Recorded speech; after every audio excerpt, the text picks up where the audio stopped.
저 충북 음성에 가난하지만 정직하고 아주 성실하게 사는 농부 한 사람이 있습니다. 이분이 어느 날 몸이 불편해서 병원에 갔는데 위암 판정을 받았습니다. 그는 자신 남보다 깨끗하게 살려고 노력했고 경건하게 예수 믿고 살아왔는데 내가 왜 이런 몹쓸병에 걸리게 되었나 하는 생각에 처음에는 하나님을 원망했습니다. 그러나 그의 마음속에 하나님께서는 원망의 기도는 듣지 않으시고 감사의 기도만 들으신다는 음성이 들려왔습니다. 그래서 그는 즉시 회개하고 감사의 예물을 드리기 시작했습니다.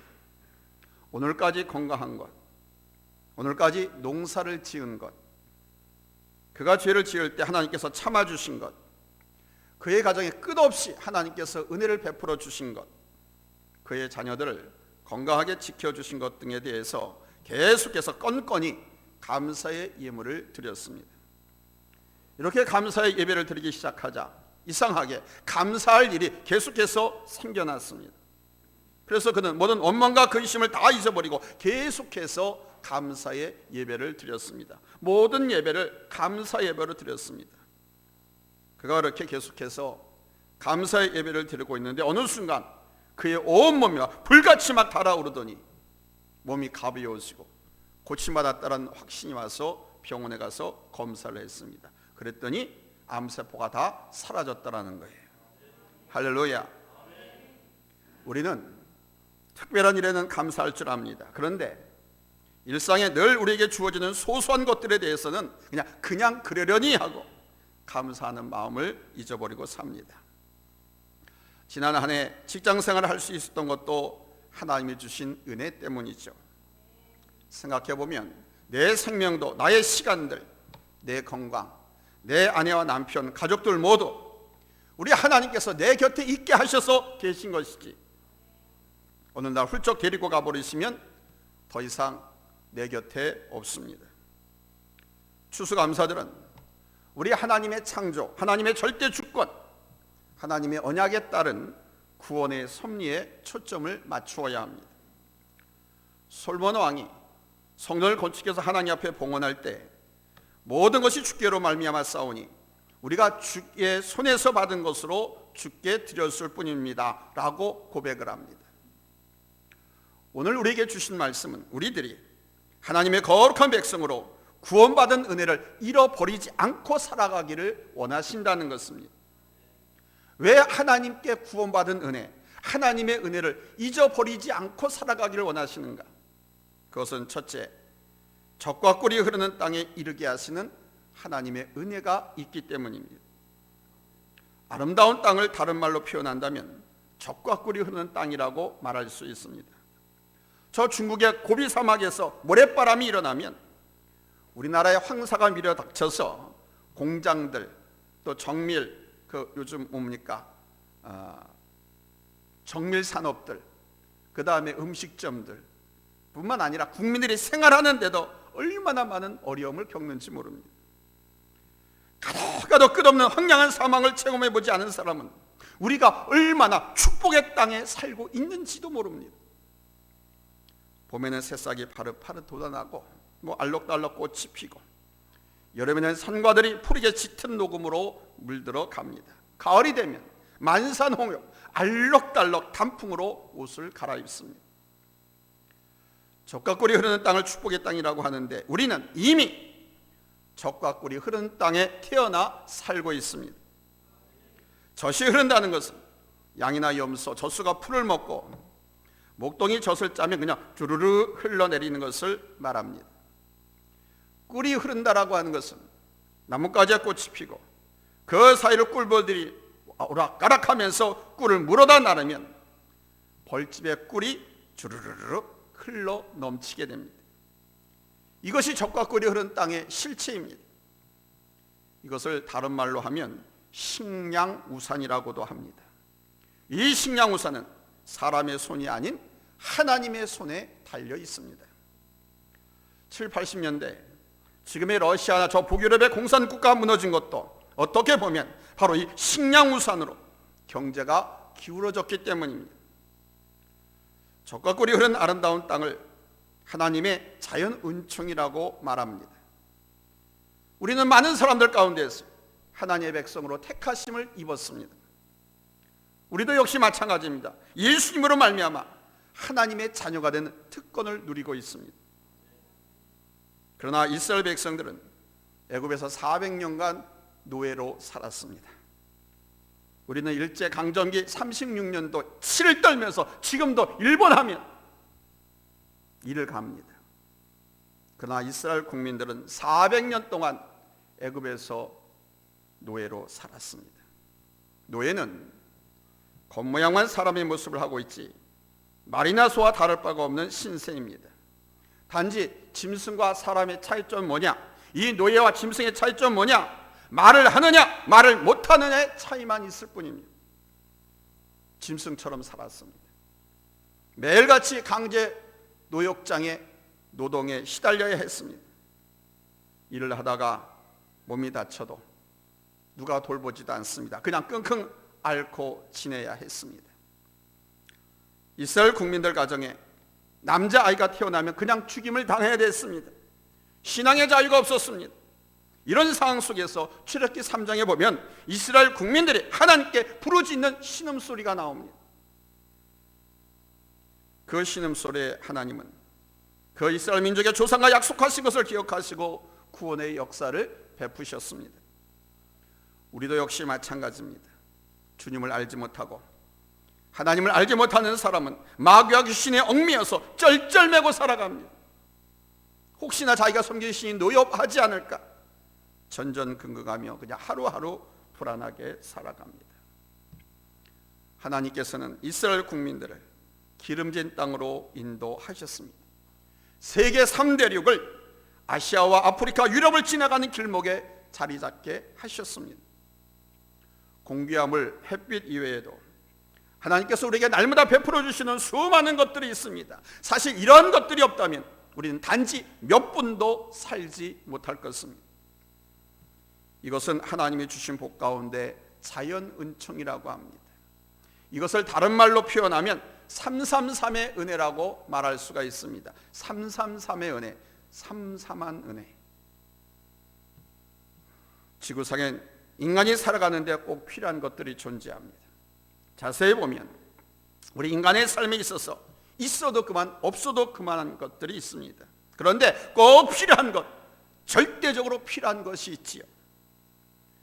절대적으로 필요한 것, 꼭 필요한 것, 그런 것일수록 이런 부드럽고 많다는 사실입니다. 지구상에 흙이 많지만 흙보다 물이 더 부드럽고 더 많이 있습니다. 그러나 이 물보다 더 맑고 부드러운 것은 바로 공기입니다. 형체도 존재도 보이지 않습니다. 그래서 333의 은혜 가운데 처음 3은 30일을 말하는 거예요. 사람은 이 땅에서 나는 과일이나 채소나 곡식을 30일 이상 먹지 않으면 죽습니다. 그런데 흙보다 많고 부드럽고 소중한 것이 물입니다. 그래서 두 번째 3은 3일입니다. 물은 여러분들이 아시다시피 3일을 마시지 않으면 죽습니다. 마지막 3은 3분입니다. 아무리 천하장사라 할지라도 이 공기를 3분 동안 들이마시지 않으면 죽습니다. 바로 이런 자연의 은혜는 믿는 사람이나 믿지 않는 사람 모두에게 똑같이 내리시는 우리 하나님의 은혜입니다. 요즘은 기후환경 문제가 심각하게 대두되고 있습니다. 라니뇨 문제 때문에 올겨울은 그 어느 해보다도 더 추울 것이라고 기상청에서 예보해 놨습니다. 하나님께서 만들어 놓으신 자연의 질서를 인간의 탐욕, 인간의 욕심으로 파괴했기 때문입니다. 이 파괴된 자연이 부메랑이 되어서 오히려 인류가 죽게 되는 결과가 초래되고 있습니다. 오늘 추수감사절을 지키면서 우리는 하나님께서 만물의 주인 되시고 그 만물을 운행하신다는 사실을 잊지 말아야 합니다. 그래서 그 하나님께 감사절을 드리는 거예요. 두 번째는 이 감사절은 잊고 있던 하나님의 은혜를 기억하게 하는 장치라는 사실입니다. 사람은 즐거운 일이 많으면 많을수록 거기에 몰두하느라 정작 중요한 것을 잃어버리죠. 그러다 보니까 사는 게 재미가 있습니다. 하는 일마다 실탈해서 실이 풀리듯이 술술술 잘 풀립니다. 그러면 인간은 교만해서 자기가 잘나서 그런 줄 알고 하나님을 잊어버립니다. 세상에 많은 사람들이 영안이 어두워서 하나님을 보지 못합니다. 하나님처럼 보이는 다른 것들을 쫓아가다가 우상을 섬깁니다. 하나님께서는 감사절을 지켜달라고 부탁하신 것이 아니라 명령하셨다는 사실을 기억하셔야 됩니다. 한 해 동안 살면서 바쁘고 분주한 가운데 살아갑니다. 그러면서 하나님의 은혜를 은혜로 알지 못합니다. 하나님의 은혜라고 고백하지 못하고 살아갑니다. 감사들은 그냥 그렇게 살아가는 인생들에게 다시 한번 하나님을 기억하게 하는 장치라는 사실이에요. 우리는 하루에 몇 번씩이라도 하나님 감사합니다, 하나님 아버지 감사합니다. 우리 한번 따라서 합시다. 하나님 아버지 감사합니다. 하나님 감사합니다. 여러분, 이 고백을 해야 됩니다. 여러분의 자녀가 귀하게 쓰임받기를 원하십니까? 그렇다면 여러분의 자녀들이 감사의 조건을 찾을 수 있는 눈을 열어주시기 바랍니다. 우리 주님께서는 데살로니가서 5장 16절과 18절에서 이렇게 말씀했습니다. 항상 기뻐하라, 쉬지 말고 기도하라, 범사에 감사하라. 이것이 그리스도 예수 안에서 너희를 향하신 하나님의 뜻이니라. 여기 범사라고 하는 것은 보통 일상의 평범한 일들을 말합니다. 일상의 작고 소소한 일도 감사의 조건이 된다는 것입니다. 왜냐하면 우리 하나님께서 그 작고 소소한 그 일 가운데서도 세밀하게 섭리하고 계시기 때문입니다. 한 번은 제가 전철을 타고 서울을 가게 되었습니다. 그런데 인도권에서 한 노인이 타셨어요. 앉아있다가 자동적으로 그냥 일어나서 자리를 양보했습니다. 제가 2명의 손자 손녀를 둔 할애비인데도 말입니다. 근데 이 노인이 고마워요 라고 하는 한마디도 안 하고 그냥 앉아서 자기 일만 했습니다. 고마워요, 고맙습니다, 이 말 한마디 했으면 얼마나 좋았을까요? 그냥 당연하다는 듯이 그냥 앉아서 갔습니다.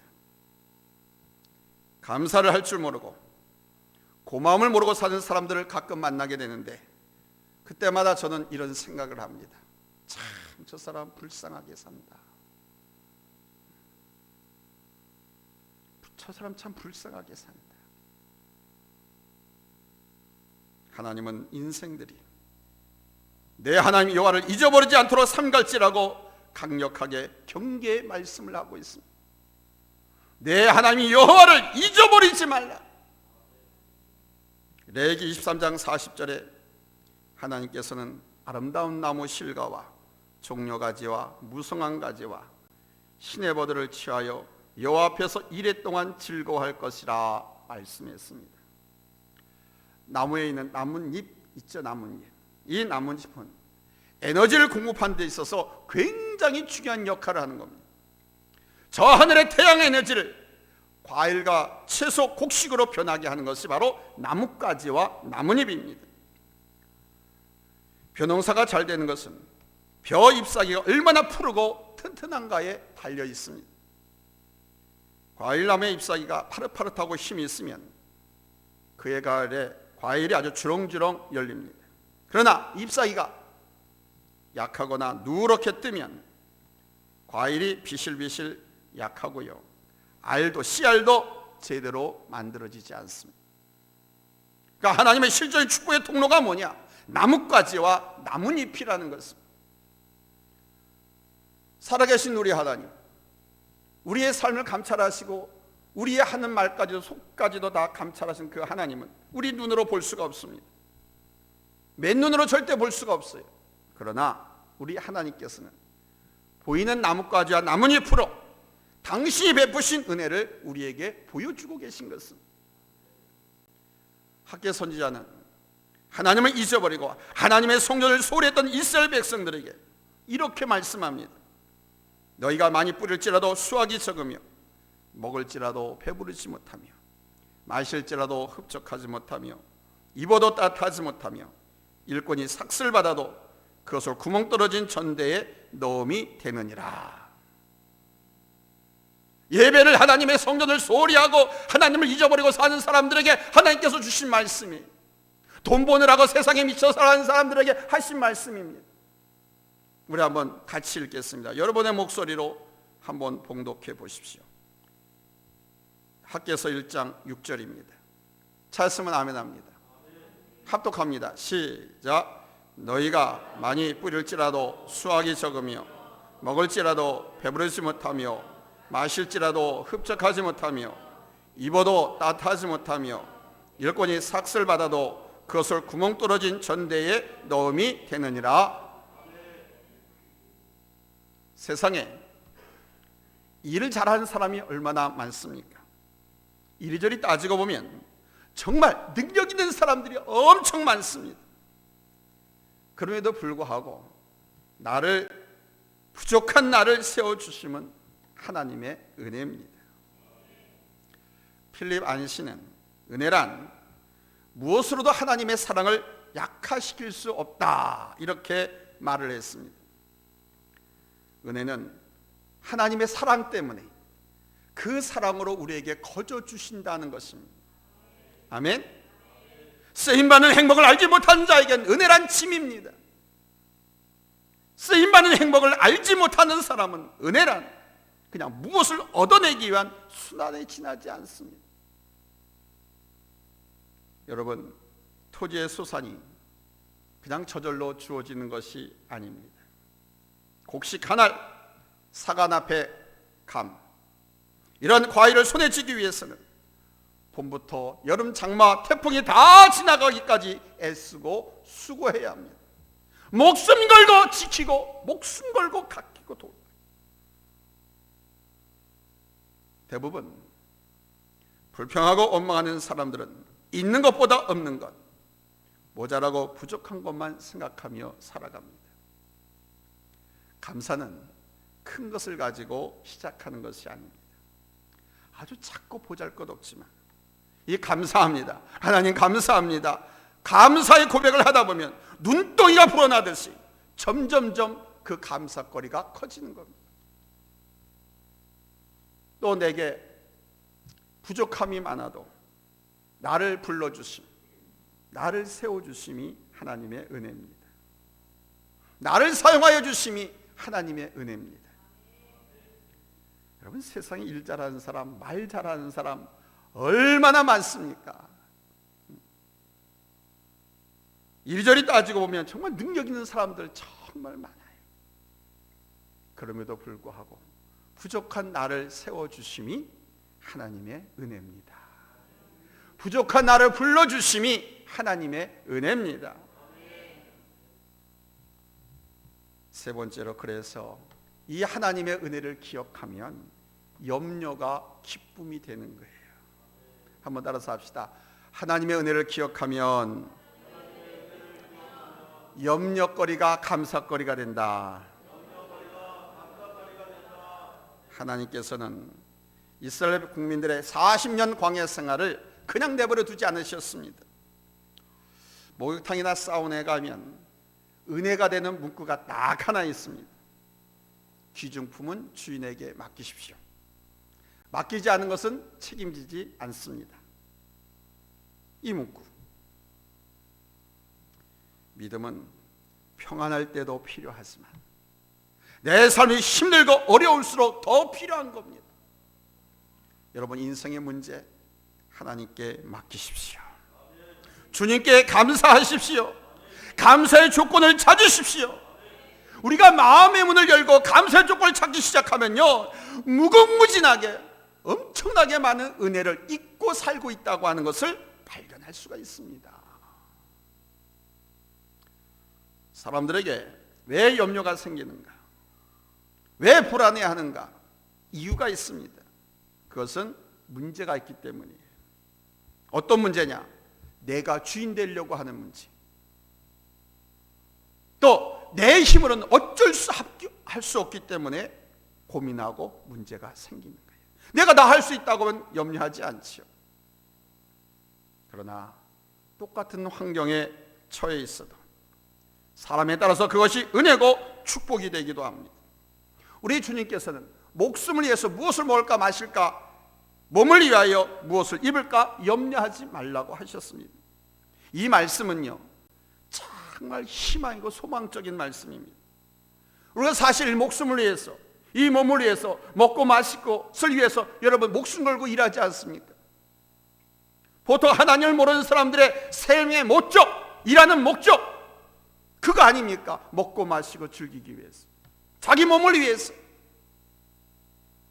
그런데 그러지 말라고 말씀합니다. 왜? 먹고 마시고 입는 것 다 우리 하나님께서 책임져 주신다는 거예요. 아멘. 이 염려하다라고 하는 말은 헬라어로는 메림나우라고 합니다. 메림나우라고 하는 말은 나누어진다는 뜻입니다. 뭐가 나누어지냐? 마음이 나누어진다는 거예요. 마음이 믿어야 된다는 거가 믿지 말아야 된다는 거, 해야 된다는 거가 하지 말아야 된다, 나눠진다는 거예요. 하나님의 약속 말씀을 믿어야 된다는 것과 의심하는 것, 나눠지는 겁니다. 그러니까 염려가 왜 생기냐? 하나님을 신뢰하면서 믿음으로 살아가야 할 사람이 마음이 그렇게 나눠지기 때문에 염려가 생긴다는 거예요. 믿음은 신뢰하는 것입니다. 한번 따라서, 믿음은 신뢰하는 것이다. 믿음은 신뢰하는 것이다. 믿음은요, 전적으로 100% 맡기는 겁니다. 누구한테? 하나님께. 전적으로, entirely 100%. 어떤 큰 문제가 있으면 부모님들은 그 문제 해결되기 전까지 염려하느라고 잠을 잘 이루지 못합니다. 근데 아이들은 부모님을 100% 믿고 부모님께 맡겼기 때문에 잠을 잘 잡니다. 자다가 오줌 싸기도 하고요. 그렇게 편안하게 잡니다. 공중의 새를 돌봐주신 하나님께서 우리를 공중의 새보다 더 귀하게 돌보신다고 약속하셨습니다. 베드로전서 5장 7절에 너희 염려를 다 주께 맡겨라, 이는 그가 너희를 돌보심이라 그러셨어요. 모든 것을 맡기는 것이 믿음입니다. 모든 것을 맡기는 것, 하나님을 믿으면, 하나님을 신뢰하면 맡길 수 있습니다. 못 믿으니까, 믿음이 없으니까 못 맡기는 거예요. 자기가 하려고 하는 거예요. 은혜 중에 가장 큰 은혜는 뭔 은혜냐? 잘 맡기는 믿음입니다. 잘 맡기는 것이 은혜입니다. 아멘. 우리의 상황은 항상 어렵습니다. 염려가 안 되는 것은 아니지만 은혜가 아니면 불가능합니다. 걱정거리가 있어도 걱정이 안 되는 은혜가 있습니다. 문제가 있어도 잠을 푹 잘 수 있다고 하는 것은 하나님의 은혜 때문입니다. 우리가 그렇게 되기 위해서는 이 체질의 변화가 있어야 돼요. 체질의 변화. 어떤 변화냐? 염려하는 체질에서 잘 맡기는 체질로 변화돼야 돼요. 우리 자식들처럼 바뀌어야 돼요. 부모님께 다 맡기는 거예요. 할렐루야. 하나님께 다 맡기는 거예요. 아멘. 감사 예배는 하나님께서 베푸신 아름다운 이 자연 은총과 특별 은총에 대한 우리 성도들의 응답인 것입니다. 감사들은 하나님께서 나의 주인이 되셔서 나를 다스리시고 섭리하심을 기억하게 하는 장치입니다.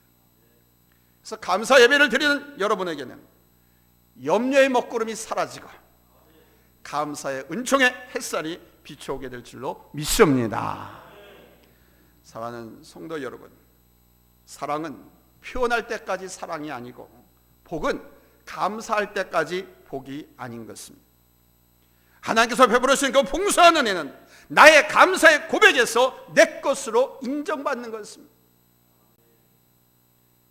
우리 모든 인생들은 빈손 들고 이 땅에 왔습니다.